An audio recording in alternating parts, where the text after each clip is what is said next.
Hola, buenas tardes a todos, bienvenidos a una nueva charla. Hoy vamos a ver la número 44, El justo derrotado. Las escrituras son un libro de contrastes. Junto con el relato de Abraham se nos presenta la negativa historia de Lot. Bereshit 19 contiene ciertos pasuquín que desde el punto de vista humano no nos gusta comentar. No obstante, la revelación divina de Elohim es perfecta. En ella no se desperdicia ni una sola palabra, así que en las escrituras cada palabra reviste una gran importancia. Entonces, ¿cuál es el propósito del capítulo 19 de Bereshit? Amonestarnos mediante un ejemplo. Tengo en este mensaje la carga de que muchos entre nosotros y particularmente los más jóvenes percibamos una amonestación, la amonestación que está contenida en este ejemplo. Necesitamos este ejemplo porque la situación actual no es mejor que la de Sodoma. Agradecemos al Padre porque su palabra nos proporciona una historia positiva, la de Abraham, y también una historia negativa, la de Lot, porque las comparaciones son muy importantes. En ninguna otra parte de las Escrituras encontramos un relato tan completo como la historia de la vida de Abraham.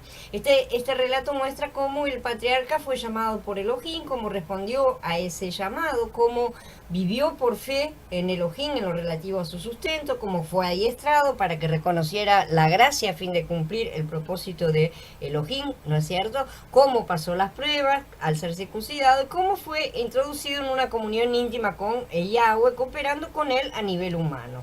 Este relato es realmente muy útil, ¿no es cierto?, para nosotros, porque habla de un hombre caído que fue salvo, transformado, introducido en una comunión maravillosa a nivel humano con el Elohim glorioso, ¿no es cierto?, y Kadosh.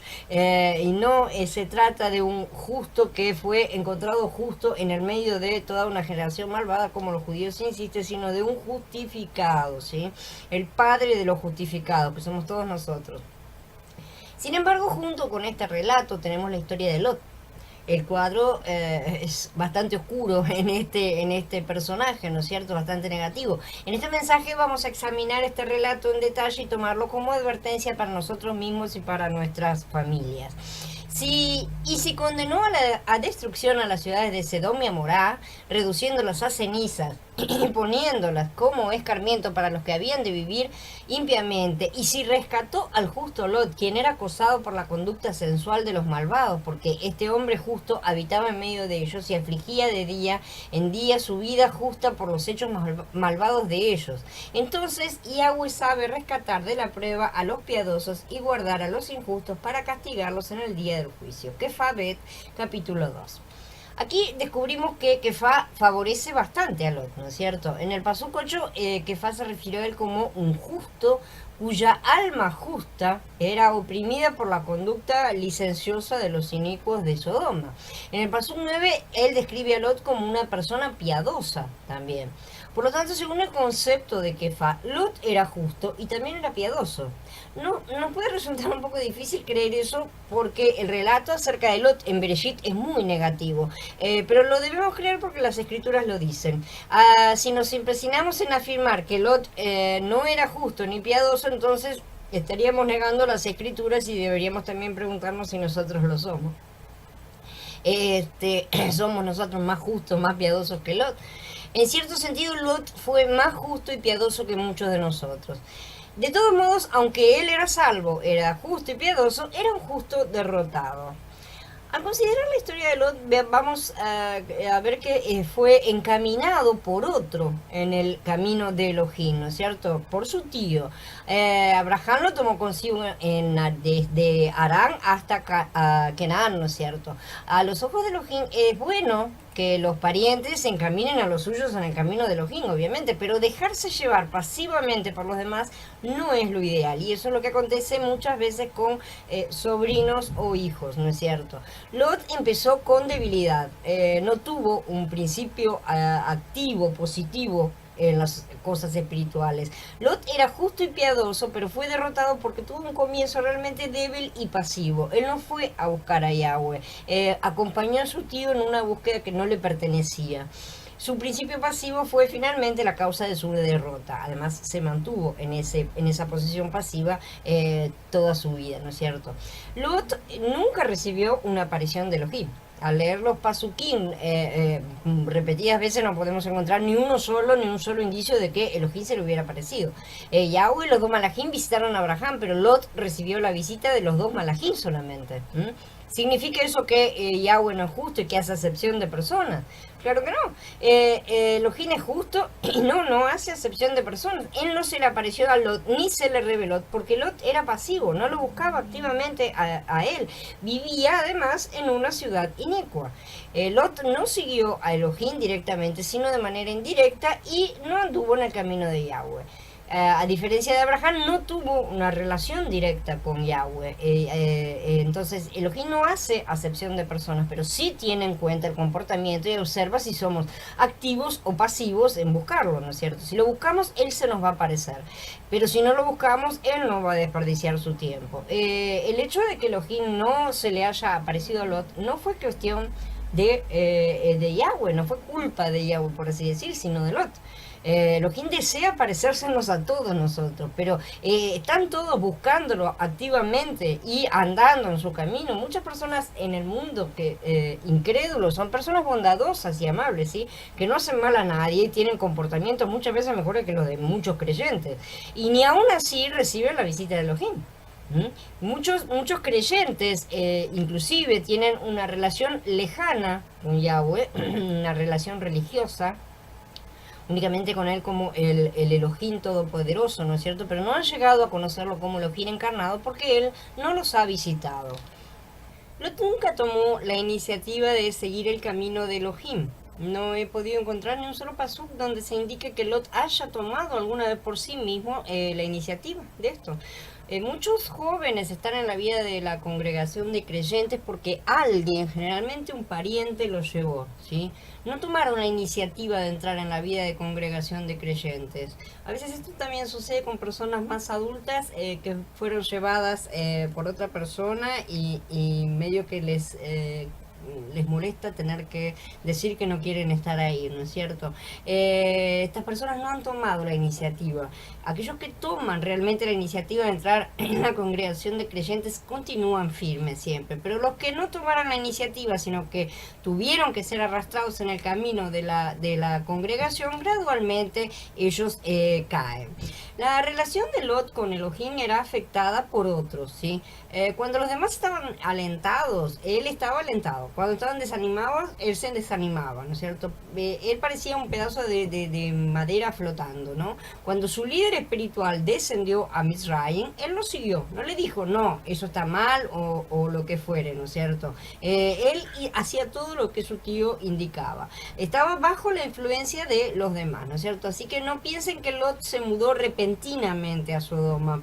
En realidad esa ida a Sodoma se desarrolló gradualmente a partir de un comienzo débil.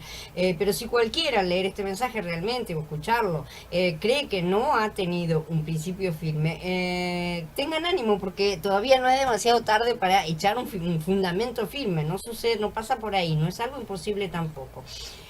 Lot abandonó la influencia espiritual de los demás a cambio de los bienes materiales. Esa es la parte más trágica, ¿no es cierto? Cuando solo existía la influencia espiritual, Lot se mantuvo debajo de ella.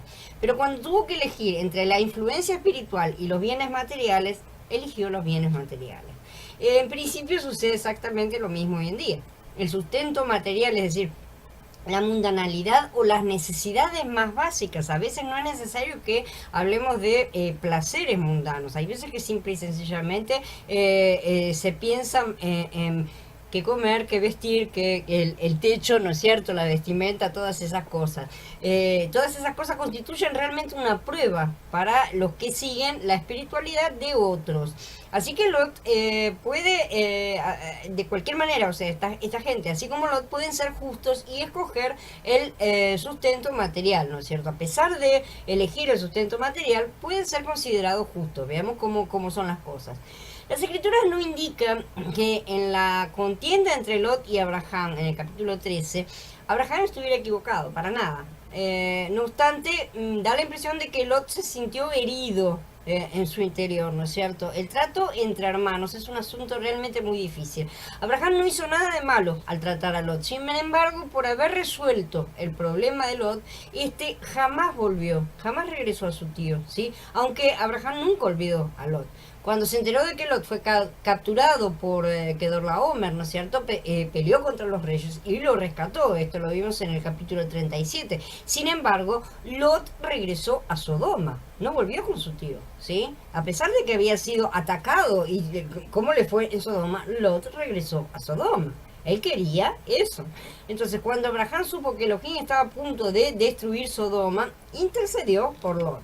A la mañana siguiente, Abraham se apresuró a ir al lugar donde había estado delante de Yahweh y mirando hacia Sedom y Amorá y toda la tierra de la llanura, vio el humo de la tierra que subía como el humo de un horno. Bereshit 19. Abraham madrugó para mirar hacia Sodoma y Gomorra porque él estaba preocupado con Lot, ¿sí? Pero Lot aún entonces no quiso regresar a Abraham. Él había salido de una ciudad en llamas y aún así no volvió a su tío. Él no tenía nada, había perdido todo. ¿Por qué no regresó con su tío? Su orgullo fue más grande que su sentido común, ¿no es cierto? Cuando fue librado de la ciudad de Sodoma, no pensó siquiera en la posibilidad. Si hubiera regresado, probablemente su vida no habría conocido un final tan lamentable como el que tuvo. Yo tengo la carga también de que los hermanos más jóvenes, ¿no es cierto?, sean conscientes del peligro de contender con la generación anterior en el Mashiach y abandonarla, o sea, con los más ancianos.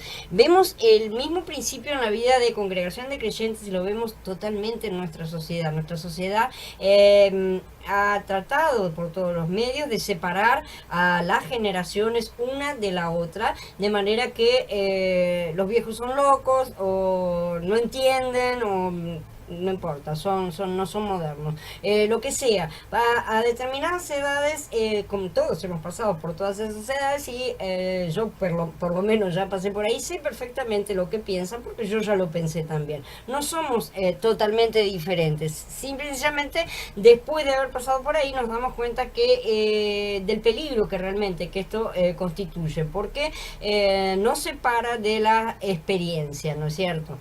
Aunque algunos santos realmente nos aman, no nos gusta muchas veces que nos reprendan. Esa es la verdad, ¿no es cierto? Yo he aprendido que reprender a otros normalmente crea enemistad. Yo puedo haber hablado con franqueza, soy bastante franca, pero hablo siempre en amor, ¿no? Yo no gano nada con retar a los demás, ¿no es cierto? Con algunos hermanos, ¿no es cierto? Pero mi franqueza los ofendió. Tal vez esta haya sido la razón por la cual Lot no quiso volver a Abraham. Todavía se sentiría ofendido de alguna manera. En alguna parte de la palabra, en ninguna parte, perdón, vemos que Lot haya agradecido a Abraham por haberlo librado del cautiverio. No dijo nada. O sea, no queda registrado absolutamente ninguna de esas actitudes. Tal vez no quiso olvidarse de sus sentimientos heridos ni de humillarse. Por lo pronto no volvió. No deberíamos agarrarnos realmente ese tipo de sentimientos humanos. Nosotros, a diferencia de Lot, debemos humillarnos, ¿sí? Debemos estar dispuestos a quedar mal, a pasar un mal momento si es necesario, si no tenemos la razón, volver a Abraham y permanecer con él. Siempre tenemos que regresar a donde está la espiritualidad, ¿no es cierto? Nuestra conexión espiritual. Cuanto más pronto y con más frecuencia hagamos eso, mejor. Lot cayó en una situación perversa y pecaminosa delante de Elohim, ¿no es cierto? Cuando abandonamos la fuente de la influencia espiritual, vamos automáticamente hacia abajo. Nunca vamos hacia arriba. Jamás debemos desechar la influencia espiritual apropiada porque esa influencia es nuestra protección.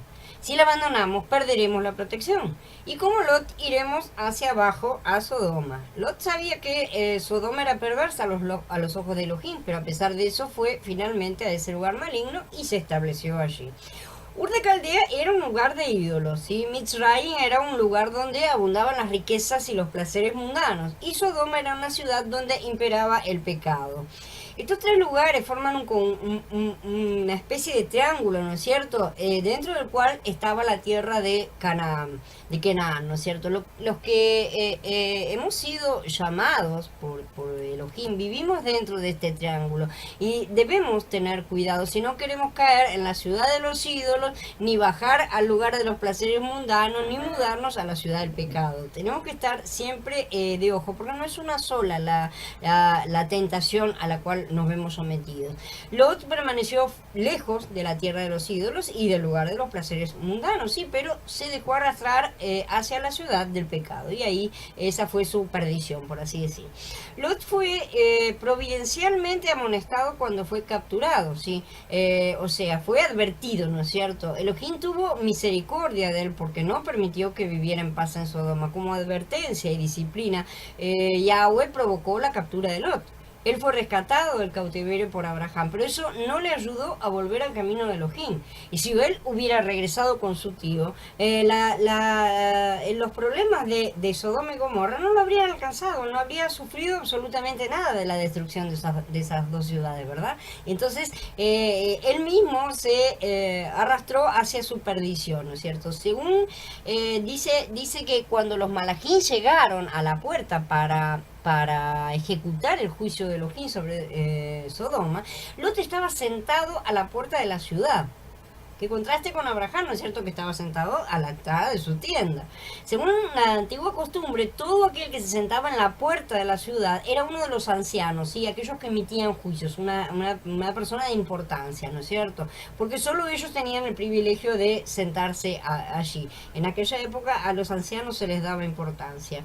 Lot llegó a ser un líder en Sodoma. Estaba sentado a las puertas de Sodoma. No cualquiera puede estar sentado a las puertas de una ciudad, ¿no es cierto?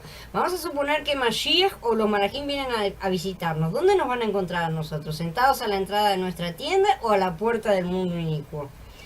Esa es la cosa que nosotros debemos ver para nosotros mismos, dónde estamos posicionados. El lugar donde estamos sentados determina si Mashiach se nos va a presentar o no. A Lot no se le presentó Mashiach. Si estamos sentados en el mundo, no vamos a ver su presencia. Los malajín se negaron a entrar en la casa de Lot de entrada, ¿no es cierto? Comparemos esto con la visita que Mashiach y los dos malajín hicieron a Abraham en el capítulo anterior, ¿no es cierto? Cuando Abraham los invitó a quedarse, aceptaron inmediatamente. Se quedaron, tuvieron una comunión muy, muy agradable, ¿no es cierto? Pero los dos malajín no querían entrar en la casa de Lot para posar allí. Querían sacarlo y le decían que saliera, ¿no es cierto? Porque realmente estaban en una ciudad muy inicua. Lot insistió mucho para que se quedara y entonces ellos entraron y posaron en su casa. Mientras los malajín permanecían allí, los sodomitas vinieron de todas partes de la ciudad para satisfacer sus lujurias, ¿no es cierto? Muchos han dicho que lo que buscaban era la satisfacción homosexual. Y sabemos que sodomita ha pasado a ser sinónimo de comportamiento homosexual en sí, pero esa palabra vino a tener ese significado después, ¿no es cierto? Y no antes. Es más probable que lo que buscaran aquellas personas era tener relaciones sexuales con malajín, ¿sí? Para obtener una nueva inyección genética angélica. De cualquier forma, esta teoría no excluye a la otra necesariamente, y sí sabemos que Sodoma y Gomorra eran el reino de pecados y sí se practicaba la homosexualidad también. No, una cosa no quita la otra. Sin embargo, es más probable que lo que hayan querido hacer encontrar nueva descendencia, ¿no es cierto? Lot estaba dispuesto a sacrificar inclusive a sus dos hijas para satisfacer los apetitos de los sodomitas. ¿Sí? Él jamás debió ceder a esto porque no debía haberse colocado en esa situación antes que nada, ¿no es cierto? Pero en aquella época era muy importante cuando alguien entraba dentro de nuestra casa. Si alguien entra dentro de la casa de alguien, esa persona constituye el tesoro más precioso por encima de la propia familia y de la vida del dueño, la vida de todos los miembros. Si alguien entra dentro de la familia, no le puede suceder absolutamente nada a esa persona. Y si realmente el anfitrión va a ceder cualquier cosa, inclusive a sus hijas, para evitar las cosas. Sin embargo, los ángeles evitaron que sucediera esto, ¿no es cierto? Realmente Esto inclusive demuestra un bajo nivel de moral, ¿no es cierto? Lot era un hombre justo, pero había perdido su sentido moral y todo su pudor, ¿no es cierto? Los malajim enfrentaron esta situación al herir a los sodomitas con ceguera, lo cual indica que todos los hombres de Sodoma eran ciegos y estaban en tinieblas, verdaderamente. Todos los sodomitas están ciegos. ¿Cómo podría un hombre ser un sodomita si no estuviera ciego? Esto es porque el pecado ciega a la gente, ¿no es cierto? Los hijos de Lot se corrompieron al vivir en la ciudad inicua. En Bereshit 19, lo dicho por los malajim indica que Lot tenía por lo menos más hijas, además de las dos conocidas, ¿no es cierto? En el capítulo 18, Abraham quizá haya considerado que la familia de Lot se componía de por lo menos 10 personas. Entonces los hombres le dijeron a Lot: ¿a quién más tienes aquí? ¿A tus yernos, a tus hijos e hijas o a cualquiera que tengas en la ciudad? Sácalos de este lugar. ¿Sí? Bereshit 19:12. Lot tuvo que decir a sus yernos y a sus hijos, si tenía hijos varones, por lo menos no sabemos, yernos sí son mencionados, que Elohim iba a juzgar esta ciudad. No obstante, cuando Lot les predicó las buenas nuevas, algunos no creyeron en la palabra, ¿no es cierto? Pensaron que no hablaba en serio. El Pasuk 14 dice: así que Lot salió y les habló a sus yernos, los que se habían casado con sus hijas, y les dijo: levántense, vámonos de este lugar, porque Yahweh está a punto de destruir la ciudad. Pero a sus yernos les pareció que bromeaba. Cuando rompía el alba, los mensajeros urgieron a Lot, diciéndole: levántate, toma a tu esposa y a las dos hijas que te quedan, no vayas a resultar aniquilado por culpa de la maldad de esta ciudad. Bereshit 19, 14 y 15. Los otros hijos de Lot no tenían el menor sentido moral, ¿sí? Consideremos lo que hicieron sus hijas después de escaparse de la ciudad. Lot subió a Zoar y se estableció en la serranía con sus dos hijas porque tenía miedo de habitar en Zoar. Y él y sus dos hijas vivían en una cueva. Un día la mayor le dijo a la menor: nuestro padre está viejo y no hay un hombre en la tierra que haga pareja con nosotras como lo hace todo el mundo. Ven, hagamos que nuestro padre beba vino y acostémonos con él para que podamos preservar descendencia mediante nuestro padre. Esa noche hicieron que su padre bebiera vino y la mayor entró y se acostó con él. Él no supo cuándo ella se acostó ni cuándo se levantó. Al día siguiente la mayor le dijo a la menor: mira, me acosté con papá anoche, hagámoslo beber vino otra vez esta noche para que vayas y te acuestes con él, para que preservemos la vida mediante nuestro padre. Esa noche también hicieron que su padre bebiera vino y la menor fue y se acostó con él. Él no supo cuándo ella se acostó ni cuándo se levantó. Así las dos hijas de Lot quedaron embarazadas de su padre. La mayor tuvo un hijo y lo llamó Moab, de mi padre. Él fue el padre de los moabitas de hoy. La menor también tuvo un hijo y lo llamó Ben-Amí, hijo de mi pueblo. Él fue el padre de los amonitas de hoy. Bereshit 19, del 30 al 38. Después de escaparse de Sodoma, Lot y sus hijas vivían en una cueva, pero estaban provistos de vino. Tal vez hubieran perdido sus riquezas, pero sabían cómo proveerse de vino. No tenemos por qué pensar que lo habían llevado con ellos al huir, ya que estos acontecimientos pueden haber sucedido bastante tiempo después, ¿sí? Ya que se dice que se establecieron. Establecerse indica un cierto lapso de tiempo para el acomodamiento. Muchas personas restan importancia al hecho de permanecer en el mundo y aseguran que están dando testimonio de Mashiach, y sin embargo la mayoría de ellos ya ha experimentado en carne propia cómo sus hijos les han sido arrebatados por el sistema. Sus hijos no fueron educados por ellos, sino por el sistema, y adquirieron los comportamientos del mismo, y perdieron toda ética y moral, por no mencionar que ni siquiera conocen a su creador. En todo el mundo la decencia, la moral, se han estropeado realmente. Los jóvenes han perdido su sensibilidad por haber sido criados en un ambiente pecaminoso. Y eso es así porque los padres lo permitimos, ¿sí? Porque nosotros los hicimos crecer dentro de Sodoma. No obstante, si entran en la vida de congregación de los creyentes y permanecen en un ambiente puro, ¿no es cierto?, durante cierto tiempo, no van a desear volver al ambiente pecaminoso. No resistirían realmente su desagradable olor. Esa es la cuestión. Sin embargo, si los mantenemos yendo y viniendo, picando de un lado y para el otro, los niños no tienen forma de resistir a este tipo de tentaciones que ofrece el sistema. Vivimos en una era maligna y necesitamos ser protegidos de ellas. ¿Sí? Nuestra familia y nuestros hijos tienen que ser salvaguardados. Todos debemos escaparnos de Sodoma y cerrar nuestras puertas a su influencia maligna. De no ser así, nuestros descendientes serán corrompidos. ¿Cómo pudieron Lot y sus hijas actuar como lo hicieron después de la destrucción de Sodoma?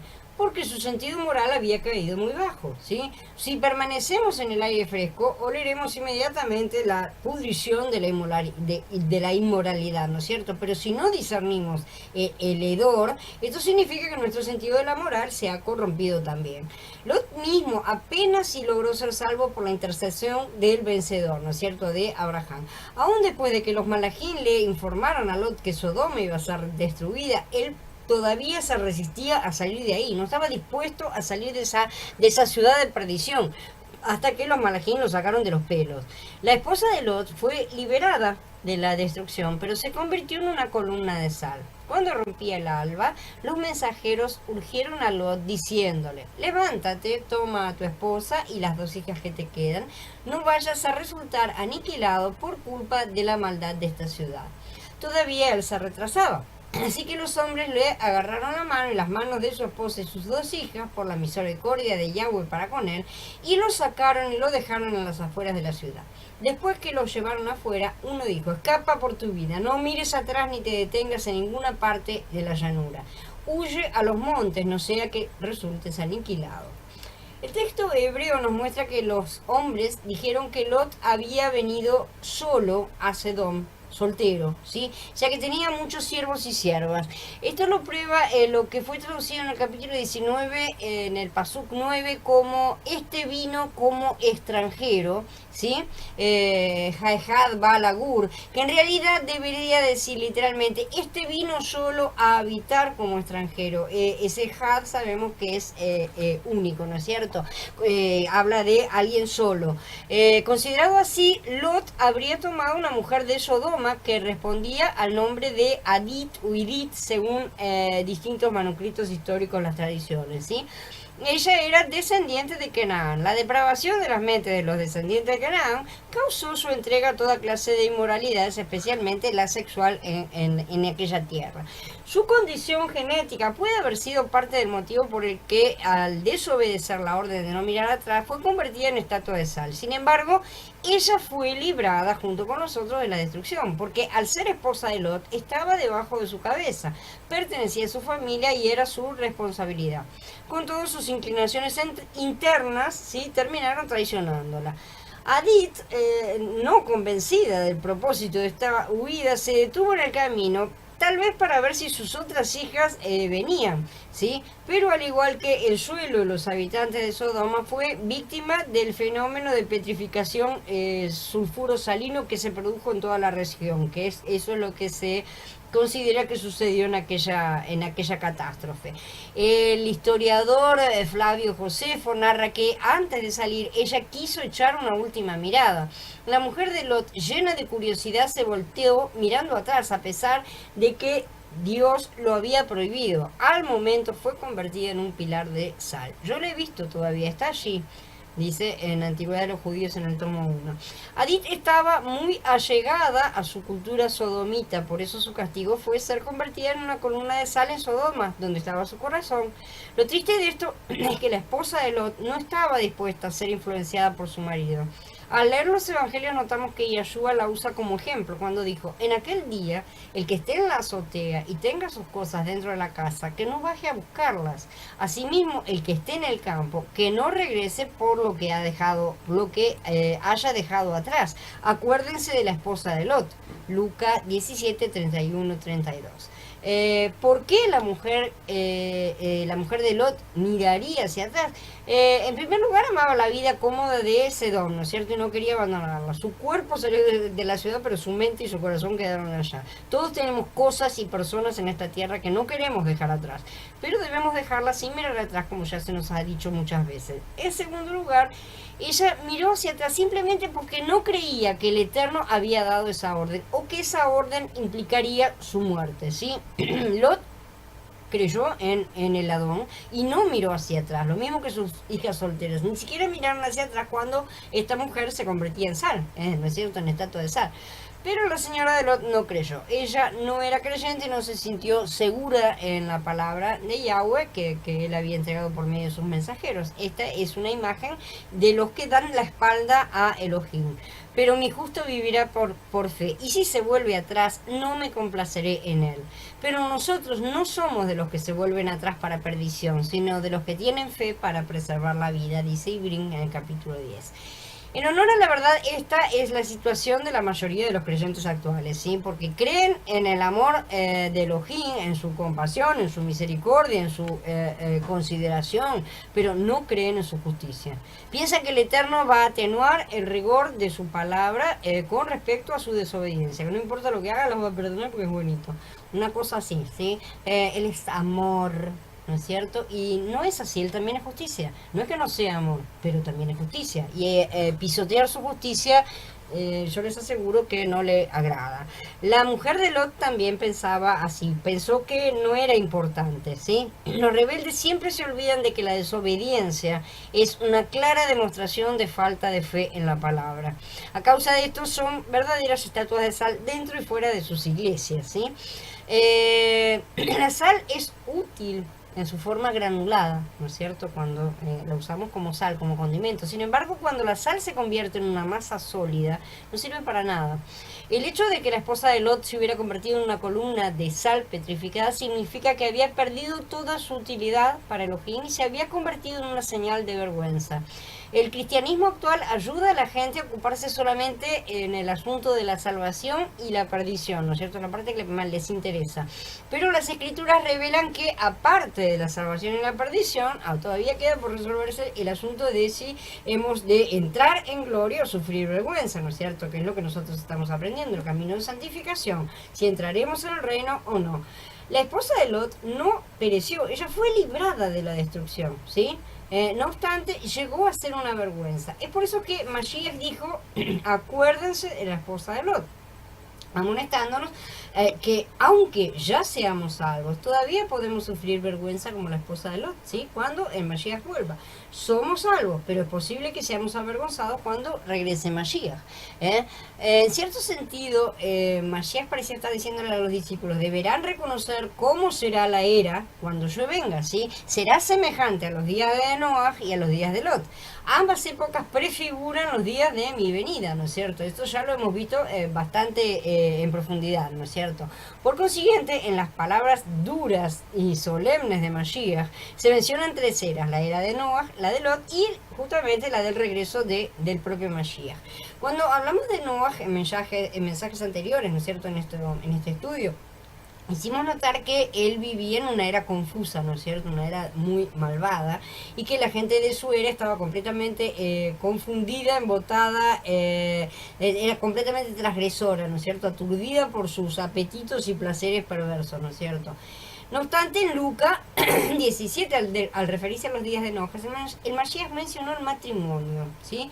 Pero cuando habló de los días de Lot, no mencionó el matrimonio, porque en Sodoma el matrimonio se había deteriorado totalmente, y la gente se complacía en sus apetitos sodomitas ya, ¿no es cierto? Mashiach dijo, asimismo también será como pasó en los días de Lot, comían, bebían, compraban, vendían, plantaban y edificaban. Pero el día en que Lot salió de Sedom, llovió del cielo fuego y azufre y los destruyó a todos. Así será en el día cuando se manifieste el Hijo del Hombre. En aquel día, el que esté en la azotea y tenga sus cosas en la casa, no baje para buscarlas. Asimismo, el que esté en el campo no vuelva atrás. Acuérdense de la esposa de Lot. El que procure salvar su vida la perderá y el que la pierda la conservará. Lo que Mashiach, en otras palabras, estaba diciendo es, si están en la terraza de su casa cuando yo vuelva, no bajen a buscar sus cosas. Si lo hacen, se van a perder. Si trabajan en el campo es el mundo, ¿no es cierto? Eso lo sabemos. No regresen a su casa. Deberán olvidarse de todo, excepto de mí. Inmediatamente después de estas palabras, el Mashiach dijo, acuérdense de la mujer de Lot. El que mire hacia atrás en ese momento, la va a pasar mal. Dijimos en la charla anterior que Yahweh anunció el nacimiento de Yitzhak y la destrucción de Sodoma a Abraham, y que eso a nivel espiritual significa el nacimiento de Mashiach en nuestro interior y el juicio y eliminación del mundo en nuestra vida. Muchos creyentes piensan demasiado en las cosas del mundo y muchísimos van a terminar como la mujer de Lot. No por nada Yahshua hizo su severa advertencia, pero muchos están esperando arrebatamientos mágicos mientras continúan con sus vidas completamente entregadas al servicio del sistema satánico. Y lo ven bien. Es más, si les va bien en este sistema, creen que están siendo prosperados, ¿sí? Incluso algunos enseñan que los creyentes pueden ser arrebatados mientras están en un estadio de fútbol o en el cine. Pero los creyentes somos labranza de Elohim, lo cual esta labranza crece como Mashiach, como la simiente de vida, ¿verdad? Ningún creyente maduro en la vida sigue participando en las actividades mundanas. El Mashiach no cosechará en el campo a los creyentes que siguen participando de actividades mundanas en general, ya que no han madurado y todavía están verdes y crudos. Los creyentes confusos de hoy deben escuchar esta palabra de Mashiach. Por eso él aseguró que en ese momento estarán dos en el campo, a uno se lo llevarán y al otro lo dejarán. Dos mujeres estarán muriendo en un molino, a una se la llevarán y a la otra la dejarán. Matías en el capítulo 24. Esto lo estuvimos viendo en la serie Cómo servir a Yahweh. Esto está también en correspondencia a lo que se profetiza en Gilgalut, justamente, que sucederá la cosecha del producto de la tierra y las uvas que serán pisadas en el lagar. Otro mensajero salió del templo gritando a gran voz al que estaba sentado sobre la nube: mete tu hoz y cosecha, porque ha llegado la hora de cosechar, pues el producto de la tierra está maduro. Y el que estaba sentado sobre la nube lanzó su hoz sobre la tierra y la tierra quedó cosechada. Luego salió otro mensajero del templo que estaba en el cielo, llevando también él una hoz afilada. Y salió del altar otro mensajero que tenía poder sobre el fuego. Y llamó a gran voz al que tenía la hoz afilada, diciendo: mete tu hoz afilada y vendimia los racimos de la viña de la tierra, porque las uvas están maduras. Entonces el mensajero lanzó su hoz afilada en la tierra y vendimió la viña de la tierra. Echó las uvas en el gran lagar de la ira de Elohim. Y pisaron el lagar fuera de la ciudad, y salió sangre del lagar hasta la altura de los frenos de los caballos a lo largo de 1600 estadios. Gilgalut 14:15. Como he dicho repetidas veces, el libro de Bereshit contiene las semillas de casi todas las verdades divinas, ¿no es cierto? La columna de sal mencionada en Bereshit también puede ser considerada como una semilla. El desarrollo de esta la vemos en Lucas, donde Mashiach nos exhorta justamente a recordar la esposa de Lot, que es una señal, y en Yahanan Aleph, capítulo 2, donde vemos que podemos ser avergonzados cuando aparezca Mashiach. La cosecha se encuentra en Gilgalut 16:15, donde él dice: miren, yo vengo como ladrón. Feliz el que vela y guarda sus vestidos para que no ande desnudo y vean su vergüenza. Mashiach vendrá como ladrón, sin previo aviso. Si en aquel tiempo nuestra desnudez queda expuesta, en otras palabras, si no tenemos las vestiduras de lino fino para cubrirnos, que son las buenas obras que deberíamos estar haciendo ahora que hemos sido salvos, que ya recibimos la mente de Mashiach, el Ruach de Mashiach, seremos avergonzados, ¿sí? Por consiguiente, la semilla de ser avergonzados se siembra en Bereshit, ¿sí? Se desarrolla en Lucas y será cosechada en Gilgalut 16. En este mensaje yo tengo la carga de que todos veamos que recibamos una impresión muy fuerte de que el libro de Bereshit no tiene solamente la semilla de Abraham, sino también la de Lot y de su esposa, además de Sodoma y Gomorra. O sea, están viendo los tres grupos bien separados, y ahí si queremos ir al fino tenemos más subgrupos todavía. Pero tenemos a la esposa que se convirtió en una estatua, una columna de sal, ¿no es cierto? Una señal de vergüenza. Mashiach va a venir como ladrón sin previo aviso. Si en aquel tiempo nuestra desnudez queda expuesta, o sea, en otras palabras, si no tenemos aquellas vestiduras de lino fino que ya hemos pedido, seremos avergonzados.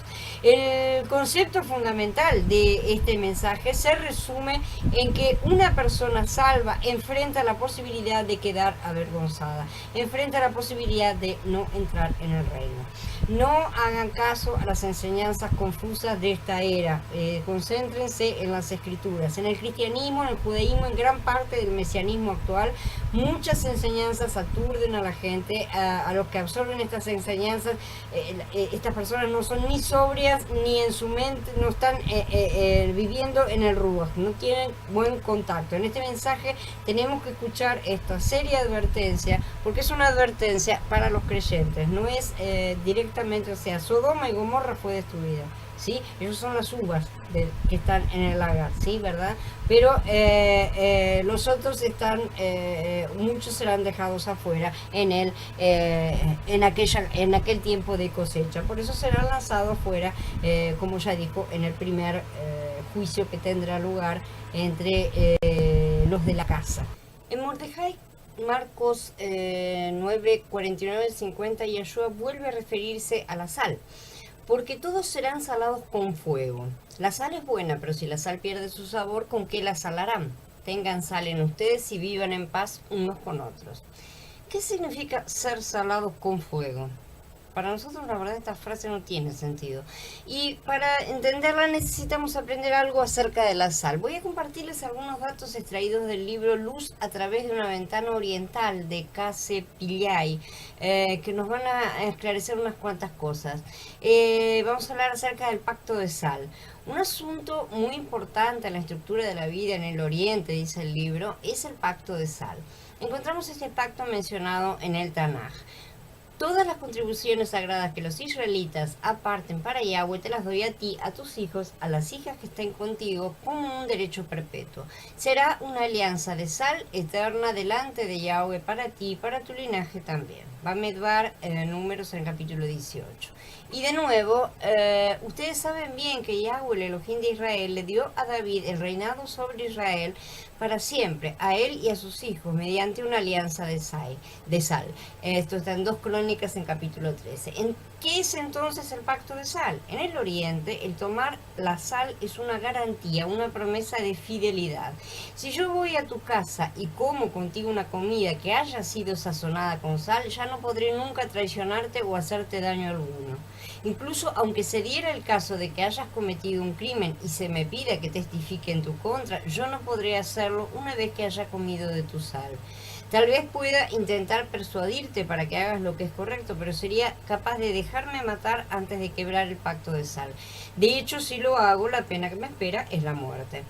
En Matías 5:13 encontramos a Yeshua diciendo, ustedes son la sal de la tierra, pero si la sal pierde su sabor, ¿con qué se salará? No sirve ya para nada, sino para tirarla afuera y que la pisotee la gente. En el Oriente nosotros no solo tenemos disponible la sal de la forma que ustedes la tienen en Occidente. Nuestra sal también se consigue en recipientes de piedra con 10 a 15 kilos de una vez. Estos recipientes se encuentran sobre el suelo de la cocina y la sal es parecida a una roca marrón. La boca del recipiente se tapa con una losa de piedra. Todas las mañanas el suelo de la cocina es lavado con agua y en el transcurso del tiempo el fondo del recipiente llega a estar empapado con agua, así que muchas veces la sal que se encuentra en el fondo de la vasija pierde su salinidad. Con el tiempo y por el uso de la sal se llega a esa parte que ha perdido su sabor y ese resto simplemente se tira a la calle y es pisada por los hombres. La persona que abandona la adoración apropiada de Elohim es como la sal en el fondo de aquella vasija, presa por el yugo del material desde la cabeza y lavada y aguada hasta los pies por el modo del iglesianismo, un tecnicismo que utiliza acá, ¿no es cierto? Una palabra que inventa, en lugares donde la Besorá no se predica. Vamos, por tanto, a tener cuidado para que no hagamos parte de aquella sal que se encuentra en el fondo de la vasija, para que no seamos echados a la calle y ser hollados por los hombres. Los creyentes que han perdido su salinidad llegan a ser verdaderamente pisados por los pies del mundo y no hay persona más criticada que aquella que profesa ser creyente y se comporta de otro modo. Los occidentales se quedan confusos cuando leen en las escrituras que la mujer de Lot se volvió una estatua de sal cuando desobedeció a Elohim y se volvió para mirar a la destrucción de Sodoma. Los orientales, sin embargo, comprenden inmediatamente que ella se convirtió en un monumento de su desobediencia. El pacto de sal todavía se lleva a cabo en los días de hoy en el Oriente. Supongamos que tú eres el propietario de un rebaño de 500 ovejas y que un hombre se te acerca para comprártela. Él te paga $300 y te dice que te pagará los 800 restantes en el plazo de un mes. Si él pretendiese firmarte algún documento equivalente a los $800, tú nunca estarías plenamente seguro de que no fuese a traicionar el acuerdo que hizo contigo. Pero si él hace contigo un pacto de sal, no puede haber la menor duda de que recibirás los $800. Este hombre además le hará prometer al hijo mayor que si alguna cosa le sucediere antes de que llegue el tiempo para pagar, el hijo pagará la deuda. Otro ejemplo. Supongamos que tú estás viajando por Oriente Medio y que te encuentras muy lejos de la ciudad cuando cae la noche. Tú te acercas a una tienda y lo más probable es que el ocupante de la tienda sea uno que se sustente robando por los caminos, una vez que esta gente acampa afuera y lejos de las demás personas. Tú puedes acercarte a la tienda y decirle al hombre, yo soy americano, no he conseguido llegar a la ciudad antes de que anocheciera y me he perdido en el camino, y desearía saber si puedo quedarme contigo para pasar la noche. Y él te dice, pero no sabes tú que yo soy un ladrón. ¿Será que quieres pasar la noche con un ladrón? Si tú conoces este procedimiento, entonces debes decirle, sí, pero haré contigo un pacto de sal para mi protección. Entonces él se inclinará con un saludo y dirá, ven bendito del Adón. Te hará un asiento en su tienda, probablemente en el suelo, y añadirá, ¿cuánto dinero tienes? Sacarás tu dinero y le permitirás que lo cuente. $1000, concluye él, y pondrá el dinero en su bolsillo. Entonces te pondrá enfrente alguna comida que haya sido previamente sazonada con sal, como aceitunas o algún trozo de carne seca, y comiéndola juntos realizarán el pacto de sal entre ambos. Ahora te puedes ir a dormir descansando en la cama que te provea, porque este ladrón no dormirá mientras tú estés allí. Se va a colocar en la puerta de la tienda, permanecerá allí vigilante y andará de un lado a otro con su arma en la mano, vigilando y protegiéndote mientras tú estés dormido. Por la mañana te ofrecerá el desayuno que tenga con él, volverá a contar en tu presencia el dinero y te lo entregará. Y te llevará protegiéndote hasta el lugar donde quieras ir. No te cobrará nada por su servicio, porque todo lo ha hecho como un servicio para Elohim.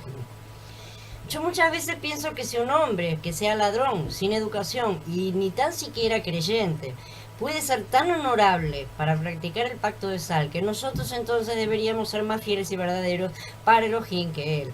Nosotros deberíamos ser la sal de la tierra. Ahora tiene otra luz, ¿no es cierto? Lo que es ser sal para la tierra. Aquellos en quienes Elohim pueda confiar. Y nuestras palabras sazonadas con sal para que los demás puedan saber que estamos viviendo verdaderamente nuestra fe. Este es uno de nuestros problemas hoy en día. Las personas tienen problemas a la hora de distinguir entre creyentes y no creyentes. Nosotros deberíamos, a través de nuestra vida, ser un testimonio para que otros puedan ser ganados para Mashiach. Otro ejemplo bíblico de la quiebra del pacto de sal es el caso de la traición de Yahudá, Judas, ¿no es cierto?, hacia nuestro Adón. Esto está en Mordejai, capítulo 14. Y cuando estaban sentados a la mesa comiendo, Yahshua dijo, en verdad les digo que uno de ustedes que come conmigo me va a traicionar. Entonces comenzaron a entristecerse y a decirse unos a otros, no soy yo, ¿verdad? Y él les dijo, es uno de los 12 que moja el pan conmigo en el plato. Yahudá estaba comiendo del mismo plato que Mashiach, comiendo su sal. Al mismo tiempo, como astuto malhechor que era, estaba planeando traicionarle. A ningún oriental le sorprende que se quitase la vida posteriormente, porque, como ya hemos dicho, la pena por quebrar el pacto de sal es la muerte, y si Yahudá no lo hubiera hecho por sí mismo, algún otro se habría encargado de hacerlo por él. Diariamente comemos la sal de Elohim, porque trabajamos y comemos por la gracia de Elohim. Pero algunos de nosotros le deshonramos por no guardar nuestra palabra de compromiso con él. Yo digo muchas veces que hay más grandes ladrones y mentirosos dentro de la congregación que fuera de ellos. De ella, porque los que son de fuera se engañan unos a otros, pero los que se encuentran en su interior le mienten a Yahweh. Hasta le cantan mentiras a Elohim. Yo me acuerdo una vez en Inglaterra que estaba sentado al lado de una joven cuando pasó el cesto de las ofrendas. Ella le dijo a su marido, dame 6 peniques, querido, porque yo solo tengo billetes en el monedero. Al mismo tiempo ella estaba cantando, toma mi oro y mi plata, ni un poquito me guardaré. Pero todos los que actúan así son mentirosos. Cuando cantan así ofrendan solo monedas de poco valor. Si ellos estuviesen salados, pondrían en las ofrendas todos los billetes de valor que tuviesen en el monedero y no las monedas sobrantes. Todo no pasa de ser palabras sin acción. No se engañan, Elohim no puede ser burlado. Se debe solo a la gracia de Mashiach que cualquiera de nosotros esté todavía vivo después de todas las mentiras que le hemos dicho ya. La gente que no sigue al Mashiach incondicionalmente. En Lucas 14, 25 al 33 se nos exhorta a ser incondicionales al seguir al Mashiach. Debemos seguir al Mashiach sin reserva alguna. Las Escrituras nos enseñan a amar a los demás, pero aquí vemos, si alguno viene a mí y no aborrece a su padre, madre, mujer, hijos, hermanos, hermanas y aún su propia vida, no puede ser mi discípulo. El que no carga con su madero y viene en pos de mí, no puede ser mi discípulo. Porque ¿quién de ustedes, si quiere edificar una torre, no se sienta primero y calcula los gastos, a ver si tiene con qué acabarla? No vaya a ser que después de haber echado los cimientos no pueda terminar y todos los que la vean empiecen a burlarse de él, diciendo, este hombre comenzó a edificar y no pudo acabar. ¿O qué rey para salir a la guerra contra otro rey no se sienta primero y consulta si puede salir con 10.000 al encuentro del que viene con 20.000? De otra manera, cuando el otro rey todavía está lejos, este le envía una embajada y pide condiciones de paz. Así que cualquiera de ustedes que no renuncie a todo lo que posee, no puede ser mi discípulo. La sal es buena, pero si la sal se vuelve insípida, ¿con qué se sazonará? No sirve ni para la tierra ni para el estercolero. Por eso la arrojan fuera. El que tenga oídos para oír, que oiga. Nadie puede seguir a Mashiach como es debido si no es incondicional. Nuestros padres, esposas, hijos, familia, todo, nuestra propia vida anímica, ¿no es cierto?, tienen que pasar a un segundo plano. El Mashiach mismo debe ocupar el primer lugar y debemos seguirle de manera incondicional. Cuando el Mashiach habla de aborrecer a nuestros parientes, obviamente no habla de odiarlos, ¿no es cierto?, con odio, sino de colocarlos en un segundo lugar detrás de Mashiach mismo. En esta porción de la palabra que ha sido dicha por Mashiach mismo también, ¿no es cierto?, vemos que debemos seguirle sin ningún tipo de reserva, no podemos poner condiciones. No se trata de adorar a Elohim un día a la semana ni de tener un estudio bíblico en casa a la manera que se nos antoje. Un estudio bíblico puede también transformarse en una especie de entretenimiento o pasatiempo o alguna actividad puramente mental del alma, ¿no es cierto? Los que no siguen sin reservas al Mashiach terminan volviéndose inútiles como la sal. Veamos cuántos creyentes ahora son verdaderamente útiles en las manos de Mashiach para la realización de la edificación de Elohim, el cuerpo de la novia, en la actualidad. Los creyentes en su gran mayoría se han hecho inútiles en cuanto a la edificación de Elohim. Son como sal insípida. Estos creyentes no solo son desabridos, sino que no son útiles ni para la tierra ni para el estercolero. Deben ser arrojados afuera, como lo indica Lucas, ¿no es cierto? Esta tierra de la que se habla aquí es el campo que hoy está en manos del príncipe del mundo. La tierra es el mundo, ¿no es cierto? Pero el regreso de Mashiach será devuelta a su legítimo dueño para que sea usada por los creyentes para producir cosas para Elohim. Vamos a seguir, se va a continuar con la edificación a fin de que él cumpla su propósito, porque durante todo el reino, el milenio, la edificación de la novia continuará y la novia bajará completa al final del milenio, ¿no es cierto? Entonces durante el milenio estará realizándose también la edificación de la novia. Entonces Lucas se refiere principalmente a la era venidera del reino en estos pasuquín, ¿sí? En la era del reino tendremos la tierra donde se cumple el propósito de Elohim y también tendremos el lago de fuego que es el estercolero, ¿sí? Las cosas son arrojadas a un lado o al otro. El cristianismo siempre dice que hay solamente dos lugares, justamente, el cielo y el infierno, ¿no es cierto? Sin embargo, en este paso Yahshua habla de un tercer lugar, cuando afirma que la sal desabrida, inútil para la tierra o para el estercolero, es arrojada afuera. Es arrojada a un tercer lugar. ¿Dónde estaba la columna de sal que se convirtió en la que se convirtió la esposa de Lot? ¿Estaba en los cielos o estaba en Sodoma? En ninguno de los dos lugares. Estaba en un tercer lugar, ¿sí? La pregunta es, ¿dónde vamos a estar nosotros? ¿En la tierra, en el estercolero, o vamos a ser arrojados al tercer lugar? En Matías 25:30, Mashiach dijo que el servidor inútil sería arrojado a las tinieblas de afuera. Esto lo vimos en la serie Cómo ser útiles para Yahweh, en la parte 7 y la 8. Las escrituras no dicen lo que será eso ni dónde se encuentra, ¿sí? Pero sí dicen que si uno es un servidor perezoso, no será útil para la tierra cuando cuando regrese Mashiach, por no haber sido de ningún provecho, ni servirá para el estercolero porque ya fue salvo. No puede perder la salvación. Entonces, ¿a dónde irá? Al tercer lugar, un sitio que se encuentra fuera del reino glorioso y del lago de fuego, fuera de la presencia de Mashiach. Son pocos los creyentes que alguna vez han visto en las escrituras que hay un tercer lugar preparado para los salvos derrotados, ¿sí? Esto debería alertar a muchos. Los creyentes que, al igual que la gente mundana, viven en el mundo y buscan preservar su alma, la vida de su alma, serán avergonzados como la esposa de Lot, ¿sí? Y perderán su alma cuando vuelva el Mashiach y serán lanzados a las tinieblas de afuera. No al lago de fuego, sino a un lugar llamado las tinieblas de afuera. La mayoría de los creyentes están en esta categoría. Son creyentes, pero viven como la gente mundana, yendo de compras, vistiéndose como lo hace la gente del mundo, trabajando para el sistema, estudiando, aprendiendo las cosas del sistema, entreteniéndose, divirtiéndose, comprando, consumiendo, sacrificando sus hijos al sistema también. Ya que ellos viven y andan como la gente del mundo, no hay ninguna diferencia entre ellos y la gente mundana. Salvar al alma significa rehusarse a sufrir por el Mashiach. Los creyentes que salvan su alma están apegados a sus placeres. Dicen, ¿qué hay de malo en puntos suspensivos? Completen con lo que a cada uno se le ocurra, ¿no es cierto? Eso no es pecaminoso.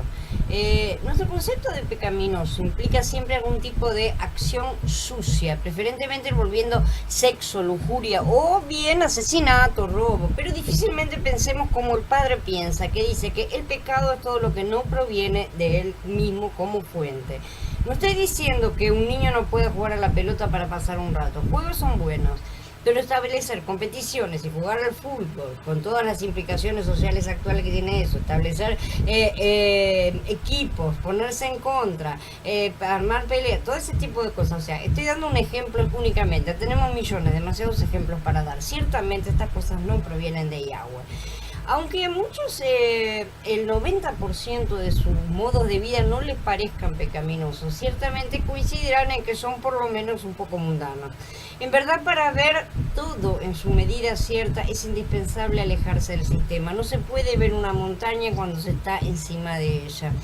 Este no es el tiempo en que nosotros los creyentes debemos buscar placeres o deleites psicológicos y mundanos en cualquier cosa que nos ofrezca el sistema. Sé lo difícil que puede ser, pero no debemos buscar escaparnos ni siquiera con la excusa de relajarnos porque estamos cansados o estresados. Si hacemos eso, simplemente estaremos estirando por más tiempo nuestro periodo de quebrantamiento. Muchos creyentes no pueden vencer sus programas de televisión, por ejemplo, otros su música. Ver televisión o escuchar música puede constituir una forma de preservar al alma, de preferir al alma, colocarla en primer lugar antes que Mashiach. Yo no soy religiosa ni legalista, sí, pero sí digo que hoy no es el tiempo en que debamos tener escapismos. Hoy no es un tiempo de paz, por así decir, ¿sí? No es un tiempo también que nos sobre el tiempo. Es el tiempo que debemos sufrir en nuestras almas, como dice, aprovechando el tiempo porque los días son malos, dice Pesillín en el capítulo 5, ¿no es cierto? Pero les digo esto, hermanos, que el tiempo se ha acortado. En cuanto al tiempo que queda, los que tienen esposa sean como si no la tuvieran, los que lloran como si no lloraran, los que se alegran como si no se alegraran, los que compran como si no poseyeran, y los que disfrutan de este mundo como si no disfrutaran de él. Porque el sistema presente de este mundo está pasando. Corinthians Malef en el capítulo 7. El sufrimiento del alma conduce a la salvación de la misma. Si no estamos dispuestos a sufrir para salvar nuestras almas, a ser quebrantados, que nuestro yo interior sea demolido, seremos avergonzados como le sucedió a la esposa de Lot. La problemática del cuento del arrebatamiento es que esta enseñanza crea confusión en el sentir espiritual del pueblo de Mashiach, que dijo, les digo que en esa noche estarán dos en una cama, a uno lo tomarán y al otro lo dejarán. Dos mujeres estarán muriendo juntas, a una la tomarán y a la otra la dejarán. Dos hombres estarán en el campo, a uno lo tomarán y al otro lo dejarán. Muchos argumentan diciendo que el que fue tomado es un creyente y el que fue dejado es un incrédulo. E inclusive ya escuché teorías inversas también, ¿no es cierto? Que el que es tomado es un incrédulo y el que es dejado es el creyente.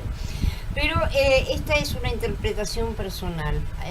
Lo que aquí dice es que las dos personas son idénticas, están haciendo las mismas cosas en el mismo lugar, están juntas haciendo las mismas cosas. Pero Mashiach solo conoce a aquel que está entregado verdaderamente a él. Si leemos el contexto de Lucas, vamos a ver que esta palabra no estaba dirigida a los incrédulos, sino a los discípulos de Mashiach. Él les dijo esto con respecto al tiempo de su venida.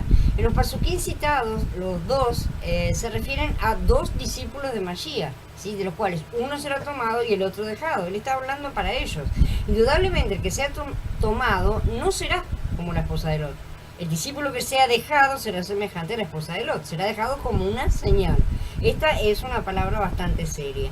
Los hijos de Elohim que no permanecen en el Mashiach, como lo enseña la unción, ¿no es cierto?, serán avergonzados cuando vuelva el Mashiach. Y en cuanto a ustedes, la unción que han recibido de él permanece en ustedes y no tienen necesidad de que alguien les enseñe. Pero como la misma unción les enseña acerca de todas las cosas y es verdadera y no falsa, así como les enseñó, permanezcan en él. Ahora, hijitos, permanezcan en él para que cuando aparezca tengamos confianza y no quedemos avergonzados lejos de él en su venida. Yahanan Aleph, capítulo 2. Los que estamos en la restauración de Mashiach debemos conocer lo que es la enseñanza de la unción interna, ¿no es cierto? Sin embargo, permanecemos en Mashiach conforme a la enseñanza de la unción viva que está en nuestro interior. En Yahanan Aleph se nos exhorta a permanecer en el Mashiach conforme a la unción. Si alguien necesita exhortar a los demás es porque los demás no están permaneciendo en esa unción, ¿sí? Algo que ya comenzaba a suceder en los comienzos, ¿sí? Por ejemplo, si estás a punto de ir de compra, vamos a suponer, estamos a punto de ir de compra y la unción nos dice que no deberíamos ir, aceptaremos y no iremos o iremos de cualquier manera. Tenemos dos opciones, ¿sí? Hasta se podría empezar a argumentar, ¿no es cierto? La típica, diciendo cosas como, pero Mashiach, no voy a comprar nada de malo, ¿no es cierto? A lo que Mashiach podría respondernos, no me importa lo que vayas a comprar, simplemente no vayas. ¿Obedeceremos o no? Todos debemos permanecer en el Mashiach de esta manera. Si no permanecemos en él conforme a la unción, seremos alejados de él avergonzados. Una cosa es sentir vergüenza y otra es ser avergonzado. Este pasuk no dice que sentiremos vergüenza, sino que seremos avergonzados. Observemos que el griego no dice delante de él, como algunos traducen, sino lejos de él. Aquí la preposición griega es apo, que significa lejos. Si permanecemos en Mashiach conforme a la unción, tendremos confianza, seguridad, coraje y paz cuando Él regrese. Y no nos vamos a alejar de Él. En el sentido literal, la expresión griega traducida en su venida equivale a en su presencia, ¿sí? La voz griega que aquí se utiliza es parousia, cuyo significado incluye la venida. Podemos tener la venida sin su presencia. Yahshua HaMashiach vendrá, pero ¿quién será digno de estar en su presencia? Si vivimos de manera mundana, amando al mundo, poniendo a Mashiach en último lugar, ¿cómo podríamos ser introducidos en su presencia cuando Él regrese? Cuando debemos permanecer en Mashiach conforme a la unción interior para tener confianza, tener coraje, tener seguridad, tener firmeza delante de Él, para no ser alejados de Él avergonzados. Esto significará ser colocados en ese tercer sitio que hemos mencionado, que no sabemos dónde está, ya lo he dicho varias veces. El lugar que no es ni la labranza donde se cumple el propósito de edificación de Elohim, ni el estercolero, como hemos dicho, que es el lago de fuego. Este es el lugar de vergüenza fuera de su presencia. Un creyente avergonzado que se aleja de él no está condenado, insistimos. Sigue siendo salvo, pero debe ser avergonzado. El hecho de ser avergonzado lo disciplinará, lo cual constituirá el castigo que el soberano Mashiach infligirá sobre sus creyentes derrotados. Este asunto es bastante claro y muy grave. El pueblo de Elohim que no vive ni anda conforme a su camino, es decir, conforme a su edificación, no cumplirá su propósito y será avergonzado. Como ya vimos, este es el significado de la columna de sal. No tomen esto simplemente como un estudio bíblico, sino como una advertencia para todos nosotros. Si desobedecemos las órdenes directas de Yahweh, si quebrantamos su pacto de sal, seremos convertidos en estatua de sal y seremos lanzados a las tinieblas de afuera. Ni aun quienes estamos en la restauración de Mashiach podemos permitirnos vivir licenciosamente, ni ser indiferentes, ni ser perezosos, ¿no es cierto? Debemos ser sobrios y tener en cuenta que la situación es grave. Debemos llevar una vida y un andar que cumplan el propósito de Elohim, que al mismo tiempo sean luz al mundo, en el sentido de que el mundo pueda ver como es vivir con Mashiach, ¿no es cierto? En Mashiach. Entonces, cuando el Mashiach regrese, estaremos en su parousia, en su presencia, y no seremos arrojados a ese tercer lugar, el lugar de vergüenza. La descendencia obtenida por incesto. Ahora veremos un retrato de algo muy desagradable, el incesto. Este es probablemente el primer caso de incesto relatado en la historia humana y forma parte de la sección que habla de vivir en comunión con Elohim. Al considerar este asunto vamos a abarcar varios puntos: la familia, el padre, ¿no es cierto?, la madre, las hijas, la simiente y la misericordia de Elohim. Ya leímos arriba lo que habían hecho estas dos chicas con el padre, ¿no es cierto? No vamos a releer el párrafo, está en Bereshit 19, del 30 al 38. Entonces, en primer lugar tenemos a la familia, ¿no es cierto?, el grupo, y después al padre, que es el líder de este grupo. En tercer lugar tenemos a la madre, que era la ayudante del líder, ¿sí? Esta es cómo se conforma la célula, ¿no es cierto? El líder de un grupo necesita ayuda. En una familia la ayuda apropiada de las esposas. En las escrituras la esposa llamada a la ayuda idónea, ¿no es cierto? En tipología, la esposa en una familia representa la ayuda en la vida, ¿sí? Este concepto corresponde a los principios bíblicos. Consideremos el ejemplo de Sara. Abraham tenía una familia para cumplir el propósito de Elohim, porque él solo no habría podido hacer nada por el propósito de Elohim. El hombre solo no puede tener un hijo, ¿no es cierto? Necesitaba una ayuda en la vida, si no, no habría habido vida. Él recurrió a Agar en busca de dicha ayuda, pero ella no fue una ayuda en la vida, sino una ayuda en la carne, ¿sí? Porque ella no era su verdadera mitad, digamos. Sara era la única ayuda, la que tenía la función en la vida. Sin ella, Abraham nunca habría podido producir a Yitzhak para cumplir el propósito de Elohim. Hoy en día la congregación de creyentes es una familia espiritual en la cual también se necesita la función apropiada de la vida a fin de producir a Yitzhak y cumplir el propósito de Elohim, ¿sí? Como veremos, hubo un momento en el que el grupo familiar de Lot perdió su función en la vida porque la esposa se había convertido en una columna de sal. Ella debió haber sido sal y haber conservado su sabor, sí, pero su mundanalidad, sabemos, ya lo vimos, causó la pérdida de su función. Por haber perdido entonces su función en la vida, la familia de Lot tenía miembros indecorosos, inadecuados, que fueron las hijas. ¿Qué clase de gentes eran? ¿Eran hijas o eran esposas? No sabemos ni cómo llamarla. Da vergüenza hasta de hablar de lo que hicieron, ¿sí? Después de que la mayor se acostó con el padre, alentó todavía a la menor a hacer lo mismo.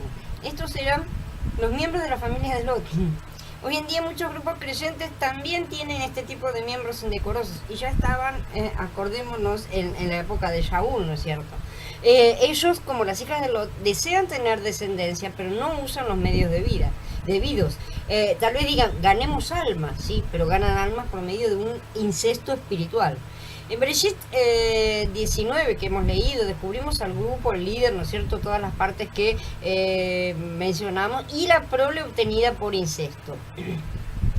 Pero damos gracias a Mashiach porque finalmente vemos la misericordia ilimitada, inescrutable, ¿no es cierto?, de Elohim en uno de los descendientes de este incesto, ¿no es cierto? Ruth, la moabita, era descendiente de Lot con una de sus hijas, ¿no es cierto? Llegó a ser la bisabuela de David y una antepasada del linaje de Mashiach. ¿Acaso esto no está expresando la ilimitada misericordia de Elohim? No obstante, cuando vimos eso, por supuesto no debemos decir hagamos males para que vengan bienes. Los nombres de los dos hijos también son muy significativos. El primero, Moab, significa del padre. Cuando la hija mayor llamó a su hijo del padre, ella estaba diciendo, tengo un hijo de mi padre. Incluso le puso el nombre para no poder olvidarse de lo que había hecho. La segunda hija dio luz a un niño y lo llamó Ben-Amí, que significa hijo de mi parentela, ¿sí? En lo que a las hijas se refiere, con tal que obtuvieran descendencia para preservar su linaje, todo se valía. Si no hubieran tenido descendencia, su grupo se habría acabado. La situación actual es muy parecida. Muchos grupos libres solo se preocupan por preservar su linaje, es decir, por preservar su grupito. No les preocupa hacer la voluntad de Elohim, ni usar los medios correctos, ni hablar de edificar la novia, porque no les interesa su pequeño grupito, ni siquiera una congregación local, ¿no es cierto?, dentro de la localidad en la que viven, no, su grupo. Únicamente producir descendientes por medio de actividades incestuosas, espiritualmente hablando. La simiente producida por incesto se convirtió en un gran prejuicio para el pueblo de Elohim mediante la fornicación, ¿no es cierto? Como aparece en Bamidbar, en números 25, del 1 al 5. Mientras el pueblo de Elohim vagaba en el desierto, los moabitas vinieron. Primero contrataron al profeta Balaam para que maldijera al pueblo de Elohim, ¿no es cierto? Esto está en Bamidbar 22. Pero Elohim cambió esta maldición por bendición. Bamidbar 23 y 24. Segundo, Balaam aconsejó a los moabitas que incitaran a los hijos de Israel a adorar ídolos y a cometer fornicación, ¿no es cierto? Él indujo a las moabitas que fueran a seducir a los israelitas. La idolatría siempre conduce a la fornicación porque estas dos hermanas inicuas siempre andan juntas. ¿Sí? El cristianismo actual contiene las enseñanzas de Balaam mencionadas en Gitgalut capítulo 2. Elohim juzgó severamente a los israelitas por la idolatría y fornicación en la que incurrieron con los moabitas, ¿no es cierto? Porque dijo a Moshe: toma a todos los príncipes del pueblo y ahórcalos, empálalos, ¿sí?, ante Yahweh delante del sol, y el ardor de la ira de Yahweh se apartará de Israel. En Bamidbar 25:4. Además, Elohim rechazó a los moabitas y a los amonitas y mostró su ira santa y divina para con ellos, porque pidió a los israelitas que no procuraran la paz de ellos ni su bien en todos los días para siempre. Y declaró: ningún hombre amonita ni moabita será admitido en la comunidad de Yahweh. Ninguno de sus descendientes hasta la 10ª generación será admitido en la comunidad de Yahweh. Devarim, en el capítulo 23. Todo lo que se relaciona con los moabitas y los amonitas se encontraba bajo la condenación de Elohim y no se le permitía a los hijos de Israel procurar la paz de ellos ni su bien. Del capítulo 16 de Bereshit al capítulo 21 hay 3 nacimientos: el de Ismael, el de Moab y Benamí, y el de Yitzhak, ¿no es cierto? El nacimiento de Ismael se llevó a cabo por medio del esfuerzo carnal. El nacimiento de Moab y Benamí fue el resultado del incesto. Pero el nacimiento de Yitzhak se produjo por la gracia de Elohim. Y Ismael, producido por el esfuerzo carnal, fue rechazado por Elohim. Moab y Benamí, que por medio del incesto fueron una vergüenza a lo largo de la historia y un problema para Israel también. Solamente Yitzhak, que fue producido por la gracia de Yahweh, fue usado para cumplir su propósito. Todos debemos examinarnos para ver qué clase de descendencia estamos produciendo: si Ismael, Moab, Benamí o Yitzhak, ¿sí? Podemos tener algún incremento, algún fruto, pero ¿será el resultado de la gracia de Yahweh o será el resultado de la carne o del incesto? Pese a que los moabitas fueron rechazados hasta la 10ª generación, vemos, como mencioné en el caso de Ruth, la ilimitada misericordia de Elohim, ¿no es cierto? Elimelech, que era el marido de Noemí, sacó a su familia de Yahudá para buscar la paz y la prosperidad que tenían los moabitas en aquel momento, precisamente porque había hambre en la tierra de Israel. Después de la muerte de Elimelech, sus 2 hijos tomaron para sí mujeres moabitas. Cuando los 2 murieron, Noemí se quedó en Moab con sus 2 nueras, pero se dispuso a regresar a Yahudá, ¿sí? Y le dijo a sus nueras que se quedaran. Ruth no quiso separarse de ella y le dijo: no insistas en que te deje que me aparte de ti, porque donde quiera que tú vayas, iré yo, y donde quiera que te alojes, me alojaré yo. Tu pueblo será mi pueblo, y tu Elohim será mi Elohim. Donde tú mueras, moriré yo, y allí me sepultarán. Que así y más me haga Yahweh, si algo que no sea la muerte me separa de ti. Ruth capítulo 1, del 16 al 17. Al buscar a Elohim de manera incondicional, Ruth, que era una viuda moabita, entró en la congregación santa, la congregación Kadosh del pueblo de Elohim, se casó con Boaz y llegó a ser la bisabuela del rey David, nada más ni nada menos. Finalmente ella no solo entró en la congregación del pueblo de Elohim, sino también en la genealogía de Mashiach propia, ¿sí? Fue su antepasada, tuvo parte en su encarnación, porque él estuvo en sus lomos.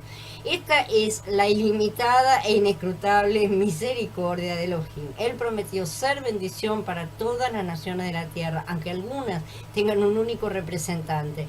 La misericordia de Elohim espera que lo busquemos a él y a su pueblo. No se queden en Moab, regresen a casa. Estar en el sitio correcto tiene mucho significado. Debemos cambiar nuestra posición y nuestra base, y eso dice al respecto de lo que salimos del cristianismo, tanto como de los que están saliendo del judaísmo.